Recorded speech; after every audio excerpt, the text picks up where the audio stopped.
Hello my dear Telangana aspirants, welcome to TSAT online and welcome back to Telangana economy. ఎవరైతే ఈ session first time వింటున్నారో తెలంగాణకి సంబంధించిన ఆ ఎకానమీకి సంబంధించిన ప్లేలిస్ట్ అనేది మన TSATలో అవైలబుల్గా ఉంటుంది. సో ఫస్ట్ నుంచి వినడానికి ప్రయత్నించండి సో దట్ మీకు క్లారిటీ అనేది ఆ సబ్జెక్ట్ మీద ఆ క్లారిటీ అనేది వస్తుంది. సో ఇప్పుడు వచ్చేసి మనం డిస్కస్ చేసుకోబోయేది ఇండస్ట్రియల్ సెక్టార్కి సంబంధించిన ఫిఫ్త్ పార్ట్ ఏదైతే ఉందో దాన్ని మనం కంటిన్యూ చేద్దాం. సో ఆల్రెడీ ప్రీవియస్ సెషన్లో ఏదైతే మనం వస్త్ర పరిశ్రమలకి సంబంధించిన హ్యాండ్లూమ్కి సంబంధించిన ఆ యొక్క సెషన్ అంతా కూడా మనం డీటెయిల్గా డిస్కస్ చేసుకున్నాం. ఆ యొక్క వెల్ఫేర్ స్కీమ్స్ ఏదైతున్నాయో దాని గురించి కూడా డీటెయిల్గా మనం డిస్కస్ చేసుకోవడం జరిగింది. ఇప్పుడు వచ్చేసరికి మనం డిస్కస్ చేసుకోబోయే టాపిక్ లైఫ్ సైన్సెస్ మరియు ఫార్మాసిటికల్స్. ఐ థింక్ ఈ people already aware of that one. స్టార్టింగ్లోనే మీకు క్లియర్గా మన తెలంగాణ రాష్ట్రం గురించి చెప్పడం జరిగింది. మన భారతదేశంలో దాదాపు 1/3 వంతు almost 33% of the pharmaceutical products అనేది మన తెలంగాణ నుంచే ప్రొడక్షన్ జరుగుతున్నాయి. అంటే ప్రతి 3 ట్యాబ్లెట్లలో ఒక ట్యాబ్లెట్, ప్రతి 3 ఫార్మాసిటికల్ ఆర్గానిక్ కెమికల్స్లో ఒక యూనిట్ వచ్చేసి మన తెలంగాణ రాష్ట్రం నుంచి. అందుకే మన తెలంగాణ రాష్ట్రాన్ని ఫార్మాసిటికల్ హబ్ ఆఫ్ ఇండియా అంటాం, వ్యాక్సిన్ క్యాపిటల్ ఆఫ్ ఇండియా అని చెప్పేసి అంటాం. ఓకేనా, bulk drugs capital of India అని చెప్పేసి అంటాం.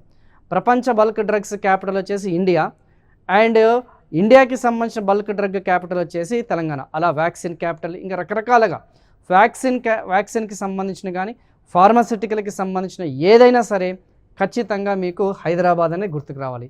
ఎలాగైతే సిలికాన్ సిటీ అనేది బెంగళూరు అంటామో, డెట్రాయిట్ సిటీ అనేది మనం చెన్నై అంటామో, సో అలాగే మన దీనికి సంబంధించిన అండ్ మన భారతదేశం నుంచి ఎగుమతి అవుతుంటాయి ఈ ఫార్మాసిటికల్ ఏదైతే ఉందో ఆ ఎగుమతిలో చూసుకుంటే మంది 5వ వంతు మన తెలంగాణ రాష్ట్రం నుంచి ప్రతి 5 ఫార్మాసిటికల్ ప్రోడక్ట్స్ అనేది ఎక్స్పోర్ట్ అవుతున్నాయి. అంటే అందులో ఒక్క ప్రోడక్ట్ ఎక్స్పోర్ట్ వచ్చేసి మన తెలంగాణ రాష్ట్రం నుంచే ఉందన్న సంగతి గుర్తుపెట్టుకున్నాం. అందుకే వివిధ రాష్ట్రాల నుంచి ఈ యొక్క మెడికల్ హబ్ ఫ్యూచర్లో మన తెలంగాణ రాష్ట్రాన్ని, ఫ్యూచర్లో మన హైదరాబాద్ని మెడికల్ హబ్, అంతర్జాతీయ మెడికల్ హబ్గా తీర్చిదిద్దాలని చెప్పేసి ఇప్పటి నుంచే ఆ ప్రయత్నాలు అనేది ఫాస్ట్గా జరుగుతున్నాయి.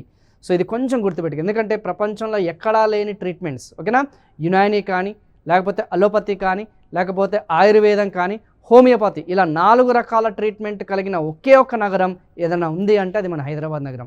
అందుకే ఎక్కడి నుంచో వివిధ దేశాల నుంచి ఈ మెడికల్ టూరిజం వచ్చేసి ఫస్ట్ చాయిస్గా హైదరాబాద్ అన్న రాష్ట్రాన్ని చూస్ చేసుకుంటారన్న సంగతి గుర్తుపెట్టుకోండి. Because here the cost of medicines, here the cost of health care అనేది ఏదైతే ఉందో ఆ యొక్క ఆరోగ్య సేవలు అనేది చాలా చాలా తక్కువ. మేబీ ఇప్పుడు మనకున్న లైఫ్ స్టైల్కి కార్పొరేట్ సెక్టార్లో ఎక్కువ అనుకోవచ్చు, కానీ కంపారిటివ్గా చూసుకుంటే అభివృద్ధి చెందిన దేశాలతో కంపారిజన్ చేసినా, మిగతా రాష్ట్రాలతో కంపారిజన్ చేసినా కానీ ఇక్కడ ఆ యొక్క వైద్య ఖర్చులు అనేది కంపారిటివ్లీ తక్కువ. ఓకేనా, సో అది కొంచెం గుర్తుపెట్టుకోండి. ఎస్, నెక్స్ట్ వన్, ఇక్కడ ఫార్మాసిటికల్కి సంబంధించిన ఆల్రెడీ మీకు చెప్పే కదా 32% of the production and 1/5 of the export ఏదైతే ఉందో.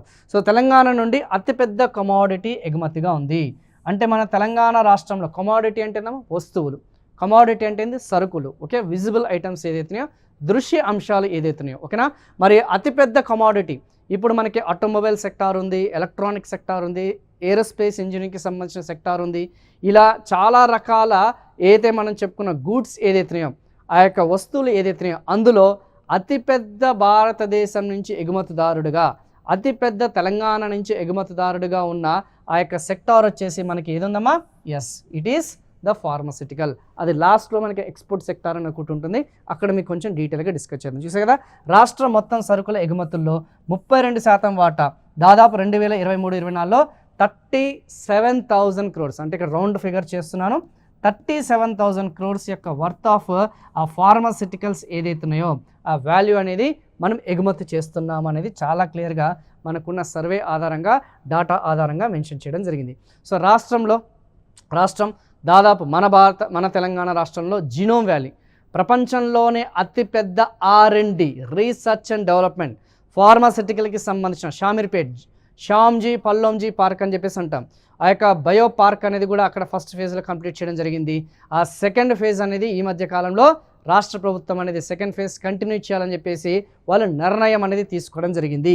సో అలా ప్రపంచవ్యాప్తంగా ఉన్న 100 ఏదైతే మనం చెప్పుకున్న ఆ యొక్క ఫార్మా కంపెనీస్ ఏదైతున్నాయో ఇక్కడ మన తెలంగాణ రాష్ట్రంలో వాళ్ళ యొక్క రీసెర్చ్ సెంటర్స్ కానీ వాళ్ళకి సంబంధించిన ఆ ఫార్మస్యూటికల్ కంపెనీస్ అన్నీ కూడా స్థాపించడం జరిగింది అనేది చాలా క్లియర్గా వాళ్ళు చెప్పడం జరుగుతుంది. సో ఎందుకంటే ఇక్కడ మనకి హ్యూమన్ క్యాపిటల్ అనేది అధికంగా ఉంది. ఆ యొక్క హ్యూమన్ రిసోర్సెస్ ఫార్మా రంగంలో అత్యధిక శాతంగా ఉన్నారన్న సంగతి గుర్తుపెట్టుకోండి. Very very very important. And Telangana వచ్చేసి అనుకూలమైన వాతావరణం అనేది మొదటి నుంచి కూడా సృష్టించిందన్న సంగతి గుర్తుపెట్టుకోండి. సో ఓకేనా, వెరీ వెరీ వెరీ ఇంపార్టెంట్. అయితే ఇంకా మనకున్న అదనపు ఏదైతే సమాచారం అనేది మీ అందరికీ తెలిసిందే, టీకా ఉత్పత్తిలో కూడా వ్యాక్సిన్లో కూడా తెలంగాణ రాష్ట్రం అనేది అగ్రగామిగా ఉంది. సో కోవిడ్-19 మహమ్మారి సమయంలో భారత్ బయోటెక్ మరియు బయోలాజికల్ లిమిటెడ్ వంటి సంస్థలు అనేది కీలక పాత్ర అనేది పోషించాయన్న సంగతి మీకు కూడా తెలిసిందే. ఈ ఆర్టీఆర్ పీసీఆర్ కిట్స్ ఉంటాయి తెలుసు కదా, ఓకేనా. అంతకుముందు మనకి ఫాస్ట్ ర్యాపిడ్ ఏదైతే టెస్టింగ్ కిట్స్ ఏదైతున్నాయో, ఓకేనా, ఆ ర్యాపిడ్కి సంబంధించిన టెస్ట్ కిట్లు కూడా వీళ్ళ యొక్క సహకారంతోనే మొట్టమొదటిసారిగా మనము దాన్ని ఉత్పత్తి చేశాం. అండ్ మొట్టమొదటి మన భారత వ్యాక్సిన్ ఏదైతే ఉందో అది కూడా మన హైదరాబాద్లోనే టీకా అనేది తయారైంది. ఆల్రెడీ అంతకుముందు నరేంద్ర మోడీ గారు కూడా విజిట్ చేశారు కదా హైదరాబాద్కి. సో మన ఓన్ డొమెస్టిక్ ప్రొడక్షన్ అనేది మనం ఎన్హాన్స్ చేయగలిగాము. I think people already aware of that one. So భారతదేశంలో అతిపెద్ద R&D క్లస్టర్ అయిన జీనోమ్ వ్యాలీ ఇంతకుముందే డిస్కస్ చేసుకున్నాం. 200కు పైగా బయోటెక్ కంపెనీలు భారతదేశంలోని 5 ప్రముఖ వ్యాక్సిన్ తయారీదారులో 4 కలిగి ఉన్న వ్యాక్సిన్ క్యాపిటల్ ఆఫ్ ది వరల్డ్గా ట్రాక్ను పొందుతుంది. ఇండియా ప్రపంచంలోనే ప్రముఖ వ్యాక్సిన్ తయారీదారుల్లో 5 ప్రముఖ వ్యాక్సిన్ తయారీదారులో 4 మన యొక్క జీనోమ్ వ్యాలీలోనే వాళ్ళు R&D అనేది స్థాపించడం జరిగింది అనేది క్లియర్గా తెలుస్తుంది. సో అది కాకుండా Indian institute of chemical technology వంటి ప్రతిష్టాత్మక పరిశోధనా సంస్థలు, CCMB లాంటి పరిశోధనా సంస్థలు, నైపర్ లాంటి ఏదైతే రీసెర్చ్ ఇన్స్టిట్యూషన్స్ ఇవన్నీ కూడా మన తెలంగాణ రాష్ట్రంలో స్థాపించబడిన సంగతి గుర్తుపెట్టుకోండి. ఐ థింక్ ఇవన్నీ కూడా ఫ్యాక్ట్స్ అన్ని మీరు ఓన్గానే సరే చదువుకోవచ్చు, that's not an issue. But ఇది మాత్రం కొంచెం చూసుకోండి, ఆ ఫ్యాక్చువల్ డాటా అనేది ఏదైతే ఉందో అది కొంచెం చూసుకోండి. మ్యాక్సిమం ఆ యొక్క డాటా ఆధారంగానే మనకి ఎక్కువగా అడుగుతున్నాడు అన్న సంగతి గుర్తుపెట్టుకోండి. సో ICMR ఆమోదించబడిన RT-PCR కిట్లో ఒకదాన్ని అభివృద్ధి చేసింది మరి హైదరాబాద్లో ఉన్న భారత్ బయోటెక్ ద్వారా మొదటి స్వదేశీ కోవిడ్-19 వ్యాక్సిన్ కూడా అభివృద్ధి చేసింది. ఇది ఆల్రెడీ మీకు చాలా క్లియర్గా ఎక్స్ప్లెయిన్ చేశారు. అది అవుట్డేటెడ్ కాబట్టి నాకు తెలిసినంతవరకు అంతగా అడగకపోవచ్చు. సో నెక్స్ట్ అనేది మనం కంటిన్యూ చేద్దాం. We are going to continue the next one. So biopharma hub, ఇందాక చెప్పే కదా ఫార్మా హబ్ అనేది, బయోఫార్మా హబ్ అనేది జీనోమ్ వ్యాలీలో ఒక కార్నర్ స్టోన్గా, ఒక మూల స్తంభంగా స్థాపించడం జరిగింది. R&D క్లస్టర్ అని చెప్పేసి కూడా మనం చెప్పడం జరుగుతుంది. ఇక్కడ రాష్ట్ర ప్రభుత్వం ప్రముఖ సంస్థ సైటీవా సహకారంతో బయోఫార్మా స్కేల్ అప్ ఫెసిలిటీని స్థాపిస్తుంది. ఇప్పుడున్న ఫెసిలిటీస్ ఏదైతున్నాయో వాటిని ఎన్హాన్స్ చేస్తూ, ఇప్పుడున్న ఇన్ఫ్రాస్ట్రక్చర్ ఏదైతుందో వాటిని పెంచుతూ, ఓకేనా, అదనంగా ఆ యొక్క R&D క్లస్టర్స్ లాంటివి ఏర్పాటు చేయాలి, ఒక ఫార్మా సిటీ లాంటిది ఏర్పాటు చేయాలనే ఉద్దేశంతో అక్కడ ఆ ట్రైనింగ్ ఇన్స్టిట్యూషన్స్ అయినా ఉండొచ్చు, లేకపోతే యూనివర్సిటీస్ అయినా ఉండొచ్చు, లేదా హ్యూమన్ రిసోర్సెస్ డెవలప్మెంట్ అయినా ఉండొచ్చు, ఫార్మస్యూటికల్ కంపెనీస్ కానీ ఆ యొక్క రీసెర్చ్ ఇన్స్టిట్యూషన్స్ లాంటి సెకండ్ ఫేజ్ అనేది మేబీ ఒకవేళ ఎగ్జామినేషన్లో అడిగితే మన తెలంగాణ ప్రభుత్వం ఏ కంపెనీతోని బయోఫార్మా హబ్ని అభివృద్ధి పరచాలని చెప్పేసి నిర్ణయం తీసుకుంది అని అడుగుతాడు. అంటే సార్ ఏంటి, సైటీవియా లేదు, మన తెలంగాణ ప్రభుత్వము సైటీవియా కలిసి ఏ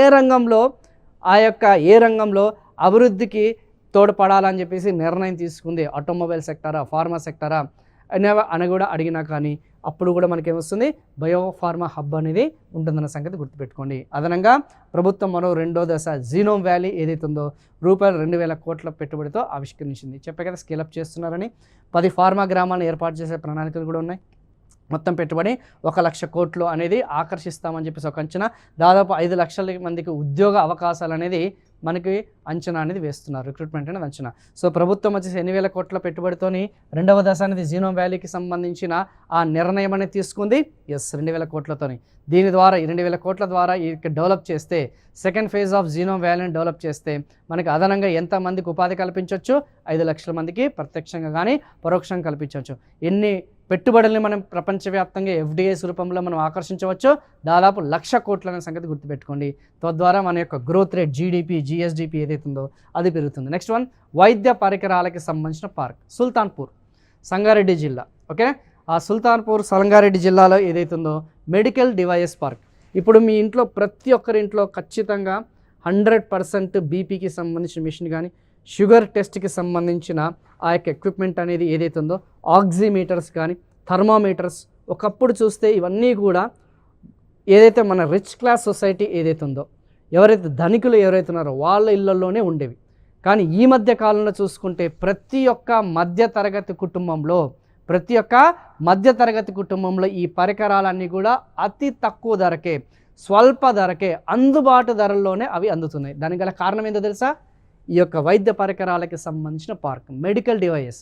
హాస్పిటల్లో మీకు చూసే ఆ పరికరాలు ఏదైతే ఉన్నాయో మ్యాక్సిమం ఆ డివైస్ అన్నీ కూడా స్వదేశంలోనే మేక్ ఇన్ ఇండియాలో భాగంగా, తెలుసు అనుకుంటే కదా మేక్ ఇన్ ఇండియాలో భాగంగా తెలంగాణ రాష్ట్రంలోని సంగారెడ్డి జిల్లాలో ఉన్న సుల్తాన్పూర్ని ఆ గ్రామాన్ని ఎంచుకోవడం జరిగింది.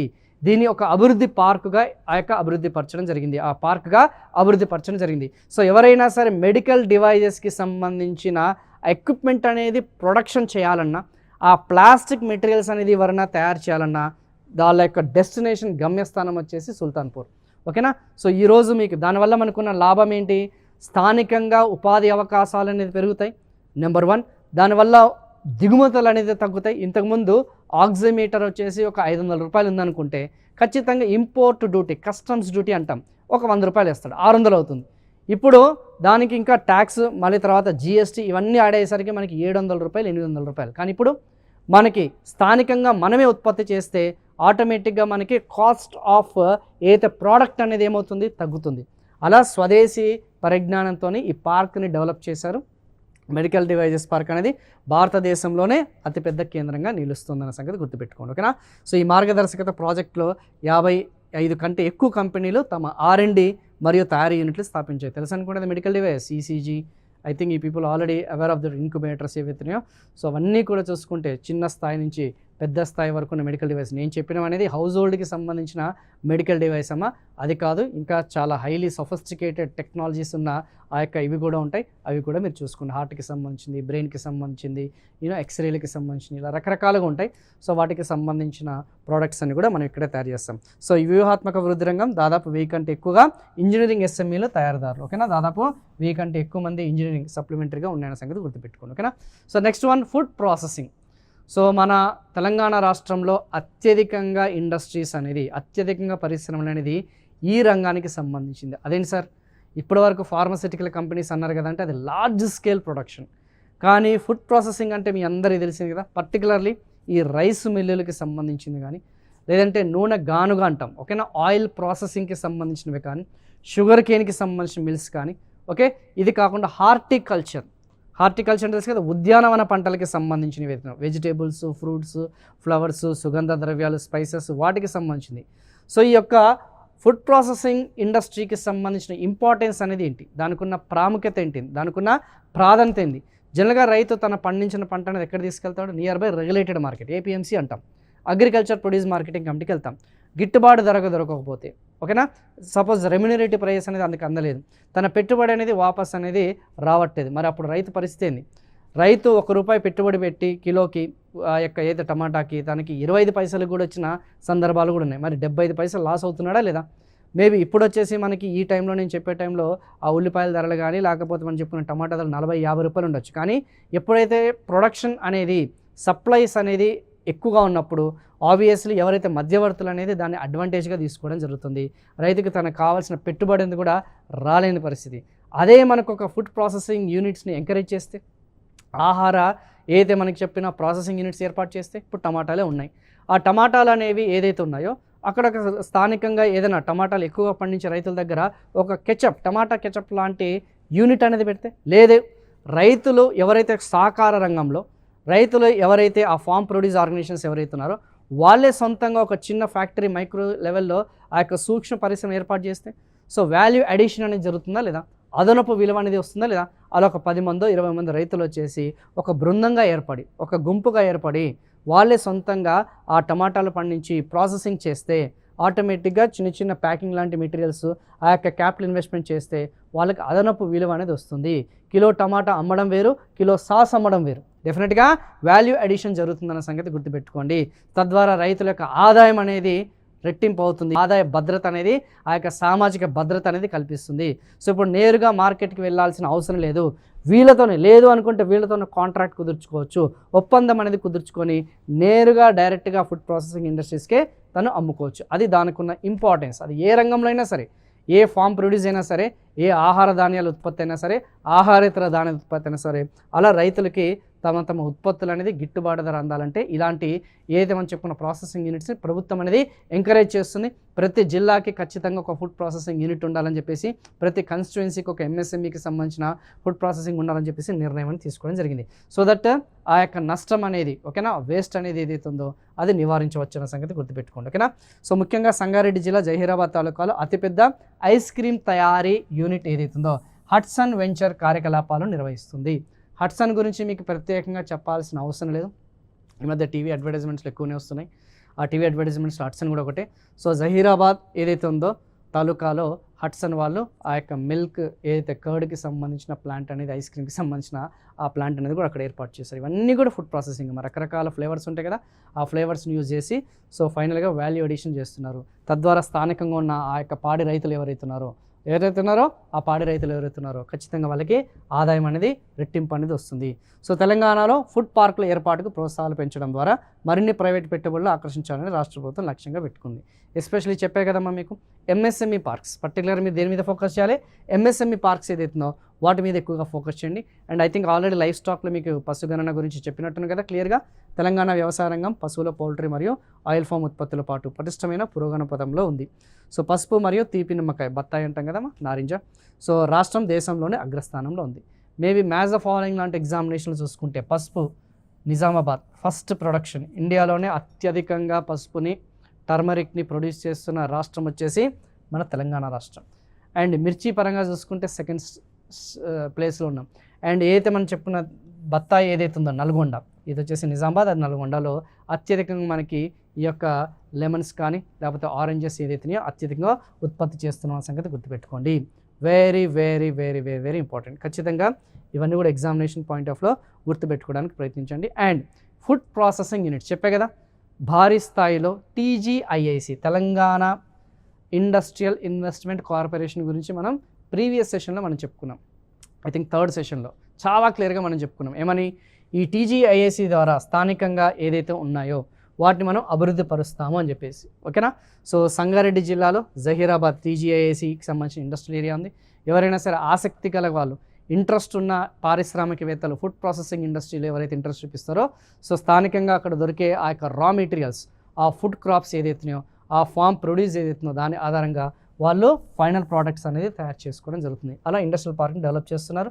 డైరెక్ట్ ప్లగ్ అండ్ ప్లే, ఆ మిషన్ ఏదైతే ఉందో ఆ క్యాపిటల్ గుడ్ అనేది వాళ్ళు ఇన్స్టాల్ చేసుకోవడం, రా మెటీరియల్స్ అనేది లోకల్ ఎవరైతే ఫార్మర్స్ దగ్గర నుంచి ప్రొక్యూర్ చేసుకోవడం, డైరెక్ట్గా ప్రోడక్ట్ అనేది వాళ్ళ డొమెస్టిక్ కన్జంప్షన్ కోసం కానీ ఎక్స్పోర్ట్ ఓరియంటెడ్ కన్జంప్షన్ కోసం అయినా సరే వాళ్ళు యూజ్ చేసుకోవచ్చు. అలా ఒక్కొక్క ఇండస్ట్రియల్ ఏరియా అనేది ఎక్కడెక్కడ డెవలప్ చేస్తుంది అనేది మనకి చాలా క్లియర్గా తెలంగాణ సోషియో ఎకనామిక్ అవుట్లుక్లో మెన్షన్ చేయడం జరిగింది. అది ఒక్కసారి చెక్ చేసుకుందాం, ఓకేనా. సో ఏమేమి ఉన్నాయని చెక్ చేసుకోండి. Chegunta, Medak district, Choutuppal, Nanganoor, so Siddipet, Kumaravelli, so Lingala Ganpur, ఇవన్నీ కూడా కొంచెం బై హార్ట్ చేయడానికి ప్రయత్నించండి. మ్యాక్సిమం ఇక్కడే మనకి బిట్స్ అనేది మ్యాథ్స్ ద ఫాలోయింగ్ లాంటి ఎగ్జామినేషన్లో అడిగే ఛాన్సెస్ ఉంది. ఓకే, దుండిగల్, గండి మైసమ్మ, టీఎస్జిఎస్టీకి సంబంధించిన ఇండస్ట్రియల్ ఏరియా, టీజేఐసికి సంబంధించిన ఫుడ్ పార్క్. సో ఇవన్నీ కూడా ప్రైవేట్ సెక్టార్లో, గవర్నమెంట్ సెక్టార్లో ఏదైతే ఉందో అవన్నీ కూడా కొంచెం ఒక్కసారి చెక్ చేసుకోండి. 100% అడిగే ఛాన్సెస్ అనేది ఉంది. So mega food tech park వచ్చేసి మనకి నిజామాబాద్లో ఉందమ్మా. అది కూడా మీకు నాకు తెలిసి ఎకానమీలో కొంచెం ఇదే ఉంటుంది. Next finally we have come with the export sector, ఎగుమతుల రంగం. సో ఇప్పటి వరకు మనం డిస్కస్ చేసుకున్నదంతా కూడా ప్యూర్ ఇండస్ట్రియల్ సెక్టార్, పూర్తిగా పారిశ్రామిక రంగానికి సంబంధించిన ఫస్ట్ జిఎస్డిపి లెక్కల దగ్గర నుంచి, వృద్ధి రేట్ల దగ్గర నుంచి, సెక్టోరియల్, సబ్ సెక్టోరియల్ కంట్రిబ్యూషన్ దగ్గర నుంచి ఎంత వాల్యూ అనేది ఉంది, ఓకేనా. అవన్నీ కూడా ట్రెండ్స్ ఏది, లేబర్ ఫోర్స్ పార్టిసిపేషన్ రేట్ ఏంది, ఎంప్లాయ్మెంట్ ఏంది అనేది మొత్తం డీటెయిల్గా డిస్కస్ చేసుకోవడం జరిగింది. తర్వాత మీకు టీజీఐ పాస్, టీప్రైట్, టీఐడిఐ డిస్కస్ చేసుకోవడం జరిగింది. తర్వాత వచ్చేసి దాని కంటిన్యూషన్లో బాగా ఎంఎస్ఎంఈ సెక్టార్ అనేది డీటెయిల్గా డిస్కస్ చేసుకున్నాం. తర్వాత వచ్చేసి ఫైనల్గా we discuss about the types of industries. ఇక్కడతోని మనకి ఈ టైప్స్ ఆఫ్ ఇండస్ట్రీస్ అనే కాన్సెప్ట్ అనేది పరిశ్రమ రంగం అనేది పూర్తి స్థాయిలో డిస్కస్ చేసుకోవడం జరిగింది. నెక్స్ట్ ఇంకా ఫైనల్గా ఇండస్ట్రియల్ సెక్టార్లో మిగిలిన ఒకే ఒక్క సబ్ టాపిక్ వచ్చేసి ఎగుమతులు. మన తెలంగాణ రాష్ట్రం నుంచి ఆ యొక్క కమోడిటీస్, సరుకులు అనేది ఎంత శాతం అనేది ఎగుమతులు ఉన్నాయి, సేవలు అనేది ఎంత ఎగుమతులు చేస్తున్నాం. Though it purely doesn't come under the industrial sector, but సర్వేలో మనకి చాలా క్లియర్గా చెప్పారు. So we have to discuss about this one. ఓకేనా, చూద్దాం. వస్తువులు మరియు సేవల ఎగుమతులు తెలంగాణకు ఆదాయం, ఉపాధి మరియు పెట్టుబడులకి కీలకమైన వనరు. ఇదే కదా మనం చెప్పుకుంది. సో మనము ఎగుమతుల రంగం యొక్క ప్రాధాన్యత ఏంటంటే మనం డొమెస్టిక్ కన్జంప్షన్ అనేది కోసం మనము ఆ యొక్క ప్రొడక్షన్ అనేది చేస్తే మనకేమవుతుంది, ఆబ్వియస్లీ కిలో బియ్యం వచ్చేసి ఫర్ ఎగ్జాంపుల్ 25 రూపాయలు లేకపోతే 40 రూపాయలు ఉంటుంది. అదే మనం ఎగుమతి చేస్తే అదే రైస్ వచ్చేసి if you export, obviously developed countries అనేది ఇంపోర్ట్ చేసుకుంటే ఆబ్వియస్లీ అదే కిలో బియ్యం వచ్చేసి 200 రూపాయలు 300 రూపాయలు అమ్ముకోవచ్చు. అంటే రైతులకి ఏమైంది, ఆల్మోస్ట్ 10 to 15 టైమ్స్ అనేది దాని యొక్క వాల్యూ అనేది పెరిగింది. ఆబ్వియస్లీ వాళ్ళ ఇన్కమ్ అనేది కూడా పెరుగుతుంది. సో అందుకే తెలంగాణ ప్రభుత్వం ఎక్కువగా మన యొక్క వస్తువుల్ని ఎక్స్పోర్ట్ ఏదైతే ఉందో చేయడానికి ఎక్కువగా ప్రిఫర్ చేస్తుంది. హయ్యెస్ట్ లెవెల్ ప్రాఫిట్స్ వచ్చేసి మనకి డొమెస్టిక్ కంపెనీస్ వాళ్ళు ఎక్కువగా ఎక్స్పోర్ట్స్ని ప్రిఫర్ చేయడానికి గల కారణం ఏంటంటే సేమ్ తక్కువ ధరకే మనం ప్రొడ్యూస్ చేస్తాము, అధిక ధరకే మనం డెవలప్డ్ కంట్రీస్కి ఎక్స్పోర్ట్ చేస్తాము. సో అలా మనకి ఆదాయం అనేది ఫారెక్స్ రిజర్వ్స్ అనేది మనం ఏదైతున్నాయో సర్ప్లస్లో ఉండడానికి మనం ప్రయత్నిస్తున్నాం. విదేశీ మారక నిల్వలు ఏదైతున్నాయో దాన్ని అన్నింటినీ కూడా మనం అక్యుములేట్ చేస్తున్నాం అన్న సంగతి గుర్తుపెట్టుకోండి. ఓకేనా, సో అలా ఉపాధిలో అదే కీలకమైన పాత్ర పోషిస్తుంది పెట్టుబడులు. సో 2022-2023 ఆర్థిక సంవత్సరంలో తెలంగాణ వస్తువులు మరియు సేవలను ఎగుమతి చేసింది. చూద్దాం. సో ప్రపంచవ్యాప్తంగా మన తెలంగాణ రాష్ట్రం నుంచి ఎంత ఎగుమతుల విలువ ఉంది, 3,33,000 కోట్లు. ఆల్మోస్ట్ మన తెలంగాణ రాష్ట్రం నుంచి, ఏ రాష్ట్రం నుంచి, మన తెలంగాణ రాష్ట్రం నుంచి ప్రపంచవ్యాప్తంగా మొత్తం ఎగుమతులు అంటే అటు వస్తువులు కానీ ఏదైతే మనం చెప్పుకున్నా ఆ యొక్క సేవలు ఏదైతున్నాయో, ఓకే, సేవల యొక్క ఎగుమతుల విలువ ఎంతమ్మా, 3,33,000 ఏదైతే మనం చెప్పుకున్నా కోట్లు అనేది మనకు క్లియర్గా స్పష్టంగా తెలుస్తుంది. సో మొత్తం ఎగుమతుల విలువ ఏదైతే ఉందో మొత్తం సేవల రంగం. సో ఈ యొక్క 3,30,000 చూసుకుంటే సేవా రంగం అనేది ఏదైతే ఉందో, సర్వీస్ సెక్టార్ అనేది ఏదైతే ఉందో ఆల్మోస్ట్ 73% అనేది ఉంది. అండ్ ఏదైతే మనం చెప్పుకున్న పారిశ్రామిక రంగం అనేది ఏదైతే ఉందో అది వచ్చేసి ఆల్మోస్ట్ 27.5%. మేబీ ప్రపోర్షనేట్ రేషియో పరంగా గుర్తుపెట్టుకుంటే ఇది 1/4 అని గుర్తుపెట్టుకోండి, ఇది వచ్చేసరికి 3/4 అనేది గుర్తుపెట్టుకోండి. Very very very very very important. So ఖచ్చితంగా ఎగ్జామినేషన్ పాయింట్ ఆఫ్ వ్యూలో 100% దీని మీద ఫోకస్ చేసే అవకాశం ఉంది. ఎగుమతులకి సంబంధించి కొంచెం దీని మీద అధికంగా దృష్టి పెట్టండి. ఎందుకంటే చాలా వరకు జనరల్ స్టడీస్ ఎగ్జామినేషన్లో ఎక్కువగా మనం కాన్సన్ట్రేట్ చేసేది agriculture sector, industrial sector, next మనం చెప్పుకోబోయే సర్వీస్ సెక్టార్. కానీ దీని మీద చాలామంది అంతగా ఆసక్తి అనేది చూపించారు. ఒకవేళ బిట్ వస్తే మాత్రం డ్యామ్ ష్యూర్గా మనకి ఇక్కడ నుంచే అవకాశం అనేది ఉంది. సో సరుకుల యొక్క ఎగుమతులు అంటే ఏదైతే మనం చెప్పుకున్న ఆ యొక్క వస్తువులు కమోడిటీస్ అంటాం. ఇక్కడ మనము సరుకులు అనే దానికంటే ఎక్కువగా మీరు ఈ కమోడిటీస్ అనే దాని మీద మీరు ఫోకస్ చేయండి. 2023-24 ఆర్థిక సంవత్సరంలో తెలంగాణ సరుకుల ఎగుమతులు దాదాపు 1,82 crores. ఫార్మాసిటికల్ ఉత్పత్తులు మాత్రమే 32% వాటాతో 36,893 కోట్లతో సమానం. ఇందాకనే మనము ఫార్మాసిటికల్ రంగంలో చాలా క్లియర్గా చెప్పుకున్నాం. ఏమని, ఫార్మాసిటికల్ మొత్తం సరుకుల ఎగుమతుల్లో అత్యధిక వాటా కలిగినది. అత్యధిక వాటా ఏది కలిగినది? అత్యధిక వాటా కలిగినది మనకి ఏ రంగమో, ఎస్, ఫార్మాసిటికల్ రంగం అని చెప్పేసి చాలా క్లియర్గా చాలా స్పష్టంగా మనం ఇంతకుముందే డిస్కస్ చేసుకోవడం జరిగింది. Now you see. సో కేవలం సరుకులలో మాత్రమే అత్యధిక వాటా కలిగినది మాత్రం ఏదైతుందో ఆల్మోస్ట్ మొత్తం సరుకుల ఎగుమతుల్లో 1/3 వచ్చేసి మనకి ఇదే ఉందన్న సంగతి గుర్తుపెట్టుకోండి. టోటల్గా 1/4 ఉంది సరుకులు, మళ్ళీ సరుకుల్లో ఈ యొక్క 1/3 వచ్చేసి ఇదే ఉందన్న సంగతి గుర్తుపెట్టుకోండి. టాప్ 5 కమోడిటీస్ వాటా మొత్తం ఎగుమతుల్లో చూసుకుంటే హైయెస్ట్ ఏది ఉంది కనిపిస్తుందా మీకు? 32,000 ఎంత ఉంది? ఆల్మోస్ట్ మనకి 32,000 కోట్ల అన్న సంగతి చాలా క్లియర్గా చాలా స్పష్టంగా మనకి ఇక్కడ తెలుస్తుంది. టాప్ పొజిషన్లో 32% అనేది ఉంది. సో సెకండ్ పొజిషన్ వచ్చేసి సేమ్ దాని రిలేటెడ్ ఆర్గానిక్ కెమికల్స్ ఏదైతున్నాయో ఆ యొక్క ఆర్గానిక్ కెమికల్స్ వచ్చేసి సెకండ్ పొజిషన్ ఉన్నాయి. ఈ రెండు కలిపి దాదాపు 50% ఎగుమతులు ఉన్నాయి. మేబీ కాంబినేషన్లో అడిగితే yes, almost organic chemicals plus pharmaceutical products వచ్చేసి మోర్ దాన్ హాఫ్, సగానికంటే ఎక్కువ ఎగుమతులు కలిగి ఉన్నాయన్న సంగతి క్లియర్గా మనకి తెలిసిపోతుంది. మేబీ అసెండింగ్ ఆర్డర్ డిసెండింగ్ ఆర్డర్లు అడగచ్చు. మరి అత్యధికంగా సరుకుల యొక్క ఎగుమతులు, అత్యధికంగా వస్తువుల యొక్క ఎగుమతులు అనేది ఏ దేశానికి మనం ఎగుమతి చేస్తున్నాము? సో ఆల్మోస్ట్ మనకి ప్రపంచంలో చూసుకుంటే చాలా దేశాలు ఉన్నాయి. అందులో ఏ దేశానికి అత్యధికంగా తెలంగాణ రాష్ట్రం నుంచి సరుకులు అనేది ఎగుమతి అవుతున్నాయి అంటే USA, United states of America. 100 exports ఉన్నాయి అంటే మొత్తం టోటల్ ఎక్స్పోర్ట్స్ ఉన్నాయంటే అందులో almost 28% of the exports belongs to USA అనే సంగతి చాలా క్లియర్గా చాలా స్పష్టంగా మనకు తెలుస్తుంది. సో కొంచెం అది గుర్తుపెట్టుకోవడానికి ప్రయత్నించండి, ఓకేనా. టాప్ యుఎస్ఏ, రెండవది వచ్చేసి యుఏఈ, ఎస్పెషలీ ఫుడ్ ప్రోడక్ట్స్ అమ్మ. యుఎస్ఏ కానీ యుఏఈకి కానీ మనం ఎక్కువగా చేసేది ఈ యొక్క యుఏఈకి అయితే పర్టికులర్గా మనకి ఫుడ్ ప్రోడక్ట్స్ అనేది ఎక్కువ చేస్తుంటాం, అండ్ యుఎస్ఏకి వచ్చేసి మనకి ఎక్కువ సాఫ్ట్వేర్ ప్రోడక్ట్స్ అనేది ఎక్కువ చేస్తుంటాం. సో ఇదే ఇప్పటివరకు నేను చెప్పిందంతా కూడా ఈ రూపంలో ఇది మనం పాయింట్స్ రూపంలో మీకు చాలా క్లియర్గా మెన్షన్ చేయడం జరిగింది. So next one, okay, USA అతిపెద్ద మార్కెట్గా ఉద్భవించింది, రాష్ట్రం మొత్తం ఎగుమతుల్లో చెప్పా కదా. ఐ థింక్ ఇవన్నీ కూడా మీకు క్లియర్గా ఎక్స్ప్లెయిన్ చేశాను. అండ్ జిల్లాల వారీగా చూసుకుంటే అత్యధికంగా ఏ జిల్లా అనేది ఎగుమతి చేస్తుంది? 2023, 2024లో తెలంగాణలోని వివిధ జిల్లాల నుండి ఎగుమతుల దాటా రాష్ట్రానికి 29% వాటాతో రంగారెడ్డి జిల్లా అగ్రగామిగా ఉంది. ఇక్కడ వన్స్ అగైన్ అత్యధికంగా ఎంఎస్ఎంఈలు కలిగినది వచ్చేసి హైదరాబాద్. హైయెస్ట్ ఎంఎస్ఎంఈస్ వచ్చేసింది హైదరాబాద్, గుర్తుందా లేదా? ఎస్. కానీ అత్యధికంగా ఎగుమతులు చేస్తున్న జిల్లా వచ్చేసరికి రంగారెడ్డి జిల్లా. చాలా క్లియర్గా చాలా స్పష్టంగా మనకు తెలుస్తుంది. సో దో ఈ యొక్క నెంబర్ ఆఫ్ ఎంఎస్ఎంఈస్ పరంగా చూసుకుంటే, నెంబర్ ఆఫ్ ఇండస్ట్రీస్ పరంగా చూసుకుంటే తక్కువ ఉన్నా కానీ ఎగుమతి పరంగా చూసుకుంటే మాత్రం, ఎక్స్పోర్ట్స్ పరంగా చూసుకుంటే మాత్రం ఇది హైయెస్ట్ ఉందన్న సంగతి చాలా క్లియర్గా చాలా స్పష్టంగా మనకు తెలుస్తుంది. సో కొంచెం వీటి గురించి మనం ఫోకస్ చేయండి, ఓకేనా. దాదాపు మొత్తం ఎగుమతుల విలువ వచ్చేసి 34,000 కోట్లు. సెకండ్ పొజిషన్ వచ్చేసి మనకి మేడ్చల్ మల్కాజ్గిరి అనేది 2వ స్థానంలో ఉందని చెప్పేసి, తర్వాత వచ్చేసి 3వ స్థానంలో సంగారెడ్డి, హైదరాబాద్ జిల్లా ఏదైతుందో అది ఉన్నాయన్న సంగతి. ఇవన్నీ కూడా కొంచెం ఫ్యాక్చువల్ డేటా అనేది ఏదైతుందో అది మీరు కొంచెం ఫోకస్ చేయడమా ఖచ్చితంగా ఎగ్జామినేషన్లో ఎక్కువగా అడిగే ఛాన్సెస్ అనేది ఉంది.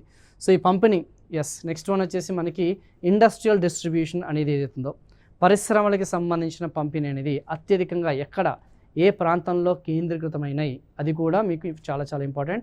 ఆల్రెడీ మీకు చెప్పిన హైదరాబాద్, రంగారెడ్డి, మేడ్చల్, ఏదైతే మనం చెప్పిన నల్గొండ పరిసర ప్రాంతాల్లోనే అత్యధికంగా పారిశ్రామీకరణ జరిగిందన్న సంగతి గుర్తుపెట్టుకోండి.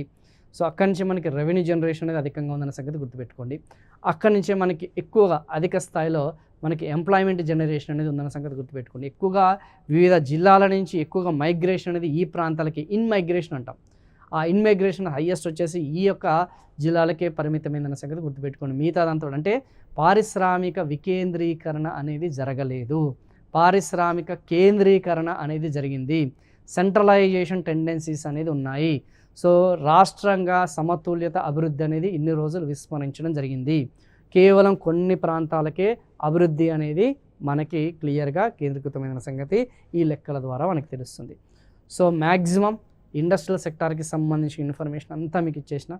సో నెక్స్ట్ మనము ఇంకా డైరెక్ట్గా సర్వీస్ సెక్టార్, సేవా రంగానికి సంబంధించిన ఆ యొక్క ఏదైతే ఉందో దాన్ని మనం కంటిన్యూ చేద్దాం. ఇక్కడతోని ఈ యొక్క పారిశ్రామిక రంగం అనేది ఏదైతుందో ఫుల్ ఫ్లెడ్జ్డ్గా సెషన్ అనేది క్లోజ్ చేస్తున్నాను. అండ్ ఎవరైతే ఫస్ట్ టైం ఈ సెషన్ ఎవరైతే వింటున్నారో ఖచ్చితంగా మీరు ఎకానమీ, తెలంగాణ ఎకానమీ ప్లేలిస్ట్లోకి వెళ్ళండి. ఆ ప్లేలిస్ట్లో మొదటి నుంచి మనకి లెసన్స్ అనేది వినడానికి ప్రయత్నించండి. సో దట్ ఆ టైం లైన్ అనేది మెయింటైన్ చేయండి. సో మనకి ఒక ఆర్డర్ ప్రకారం అనేది క్లాసెస్ అన్నీ కూడా అప్లోడ్ చేయడం జరుగుతుంది. వీలుంటే ఈ క్లాస్ షేర్, సబ్స్క్రైబ్ చేసి మిగతా వాళ్ళకు కూడా ఫార్వర్డ్ చేయండి. Thank you so much.